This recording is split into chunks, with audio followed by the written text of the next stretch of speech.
बेसब्री से इंतजार था। रॉयल चैलेंजर्स बेंगलुरु और गुजरात टाइटंस के बीच खेला गया यह ब्लॉकबस्टर फाइनल मुकाबला। यह मैच सिर्फ एक ट्रॉफी जीतने का नहीं, बल्कि क्रिकेट इतिहास में अपना नाम अमर करने का अंतिम महासंग्राम था, जिसने मैदान पर मौजूद 1.25 लाख से अधिक दर्शकों और दुनिया भर के करोड़ों क्रिकेट प्रेमियों की सांसें थाम कर रख दी।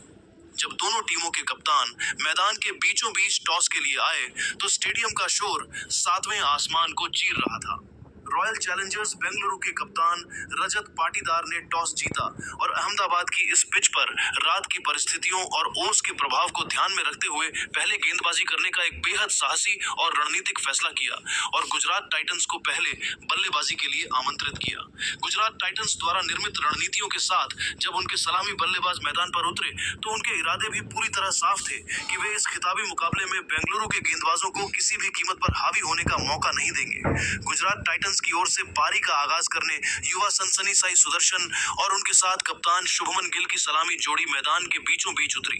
इन दोनों ने क्रीज पर कदम रखते ही यह पूरी तरह साफ कर दिया कि वे इस फाइनल मैच में आरसीबी के गेंदबाजों को हावी होने का कोई मौका नहीं देंगे। बेंगलुरु की तरफ से पहला ओवर लेकर न्यूजीलैंड के तेज गेंदबाज जैकब डफी आए, जिनका स्वागत साई सुदर्शन ने बेहद आक्रामक अंदाज में किया। डफी ने तीसरी गेंद लेग स्टंप की लाइन पर थोड़ी डाउन द लेग फेंकी, जिस पर सुदर्शन ने अपनी कलाइयों का जादू दिखाया और गेंद को बिना किसी अतिरिक्त प्रयास के फाइन लेग की तरफ 4 रनों के लिए भेज दिया। इसके ठीक अगली चौथी गेंद डफी ने बाहर की तरफ ओवर पिच डाली, जिस पर सुदर्शन ने फ्रंट फुट निकाला और covers of mid on off के बीच से शानदार ड्राइव लगाते हुए लगातार दूसरा चौका बटोर लिया। इसी ओवर की 5वीं गेंद पर डफी ने शॉर्ट पिच डिलीवरी डाली, जिसे सुदर्शन ने पुल करने का प्रयास किया, लेकिन गेंद सीधे विकेट कीपर जीतेश शर्मा के दस्तानों में चली गई।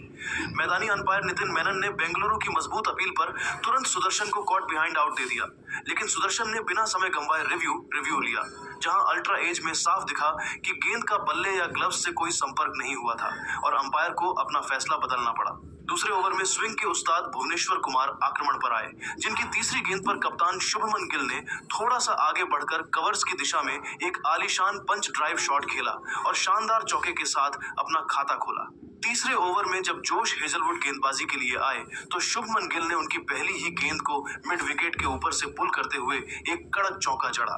लेकिन हेजलवुड ने ठीक अगली ही दूसरी गेंद 141.8 किलोमीटर प्रति घंटे की रफ्तार से एक बेहतरीन शॉट ऑफ लेंथ डिलीवरी अतिरिक्त उछाल के साथ फेंकी। गिल इस उछाल के सामने अपने पसंदीदा शॉर्ट आर्म जैब पुल शॉट को पूरी तरह नियंत्रित नहीं कर सके और गेंद बल्ले का ऊपरी हिस्सा लेकर हवा में मिड ऑफ की तरफ खड़ी हो गई, जहां कप्तान रजत पाटीदार ने दाईं ओर दौड़ लगाते हुए एक बेहद सुरक्षित और बड़ा कैच लपक लिया। शुभमन गिल 8 गेंदों में 2 चौकों की मदद से 10 रन बनाकर पवेलियन लौटे और गुजरात को पहला बड़ा झटका लगा। इसके बाद चौथे ओवर में भुवनेश्वर कुमार ने दूसरा बड़ा वार किया। उन्होंने सुदर्शन को एक बेहतरीन और तीखी बाउंसर फेंकी, जिस पर सुदर्शन बिना पूरी तरह कमिट किए पुल शॉट खेलने चले गए। गेंद बल्ले का टॉप एज लेकर हवा में शॉर्ट फाइन लेग की तरफ गई, जहां विकेट कीपर जीतेश शर्मा ने दाईं ओर दौड़ते हुए एक शानदार रनिंग कैच लपक लिया। साई सुदर्शन 5 गेंदों में 12 रन बनाकर आउट हुए और गुजरात टाइटंस संकट में नजर आने लगी। नंबर 3 पर आए जोस बटलर ने आते ही भुवनेश्वर की आखिरी गेंद पर फाइन लेग की तरफ एक चौका बटोरा, जबकि दूसरे छोर पर आए नए बल्लेबाज निशांत सिंधु ने 5वें ओवर में हेजलवुड की गेंदों पर लगातार 2 करारे चौके बटोरे, जिसमें से एक चौका भुवनेश्वर कुमार के हाथों से मिसफील्ड होकर बाउंड्री के पार चला गया था। छठे ओवर में रसिक सलाम डार पहली बार आक्रमण पर आए, जिनकी 5वीं गेंद पर सिंधु ने एक बार फिर लेग साइड की गेंद को फ्लिक करते हुए शानदार चौका निकाला और पावर प्ले की समाप्ति तक गुजरात का स्कोर 50 रनों के पार पहुंचा दिया।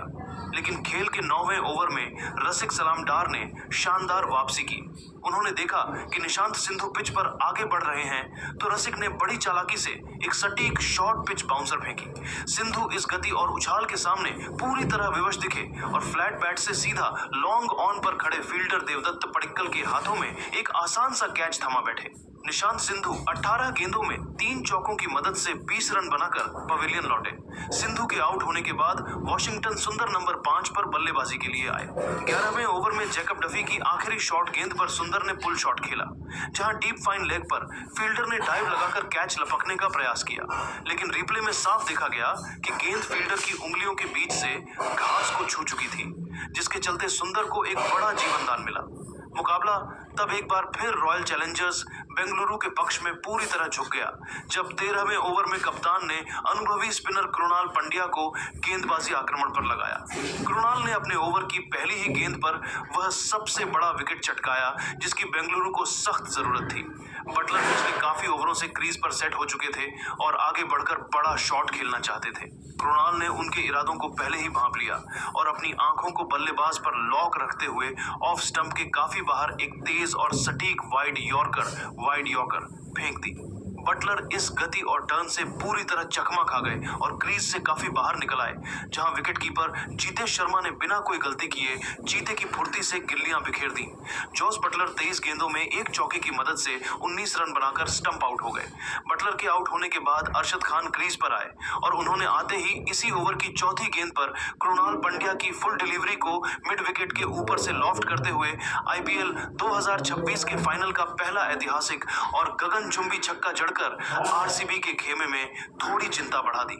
14वें ओवर में जैकब डफी दोबारा वापस आए लेकिन अरशद खान और वॉशिंगटन सुंदर ने मिलकर उनके इस ओवर को पूरी तरह से टारगेट किया। सुंदर ने डफी की पहली गेंद को शॉर्ट लेंथ पर पिक करते हुए मिड विकेट की दिशा में एक जोरदार चौका जड़ा और फिर ठीक अगली दूसरी गेंद पर भी बाहरी किनारा लेकर गेंद विकेटकीपर के बगल से लगातार दूसरे चौके के लिए सीमा रेखा के पार चली गई। इसी ओवर की चौथी गेंद पर अरशद खान ने भी डफी की स्लोअर डिलीवरी को स्लॉट में लिया और सीधा गेंदबाज के सिर के ऊपर से डाउन द ग्राउंड एक प्रचंड और गगनचुंबी छक्का ठोककर ओवर से कुल 17 रन बटोरे। लेकिन खेल के 15वें ओवर में जोश हेजलवुड ने दोबारा वापस आकर गुजरात टाइटंस के इस काउंटर अटैक पर सबसे बड़ा प्रहार किया। हेजलवुड ने अपने ओवर की पहली ही गेंद पर अपनी कड़क और आग उगलती गति का इस्तेमाल करते हुए एक तीखी short pitch bouncer Arshad Khan के शरीर पर फेंकी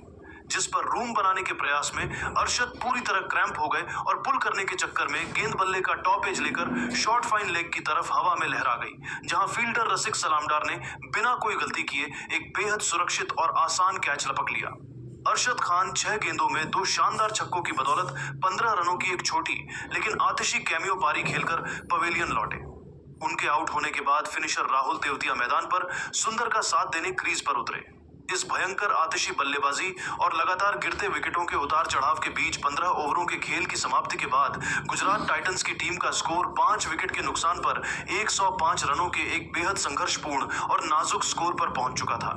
गुजरात की रणगति इस खिताबी मुकाबले के बड़े दबाव के कारण इस समय 7 की चल रही थी। वॉशिंगटन सुंदर मात्र 21 गेंदों में 2 शानदार चौकों की मदद से 23 रनों की एक अत्यंत जुझारू और मजबूत पारी खेलकर क्रीज पर अकेले संघर्ष कर रहे थे, जबकि दूसरे छोर पर राहुल तेवतिया भी 2 गेंदों में 1 रन बनाकर उनका बखूबी साथ दे रहे थे। अहमदाबाद के इस नरेंद्र मोदी स्टेडियम के मैदान पर रॉयल चैलेंजर्स बेंगलुरु के धारदार गेंदबाजों के सामने अंतिम 30 गेंदों के डेथ ओवरों के खेल में गुजरात के इस लोअर ऑर्डर बल्लेबाजों को रोकने और मैच पर अपना पूर्ण शिकंजा कर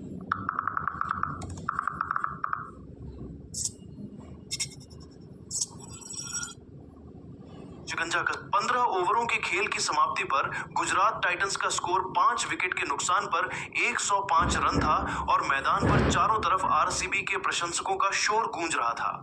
पारी का 16वां ओवर लेकर बेंगलुरु की तरफ से स्विंग के उस्ताद भुवनेश्वर कुमार दोबारा अपने स्पेल के लिए वापस आए। इस ओवर की 5वीं गेंद पर क्रीज पर नए आए बल्लेबाज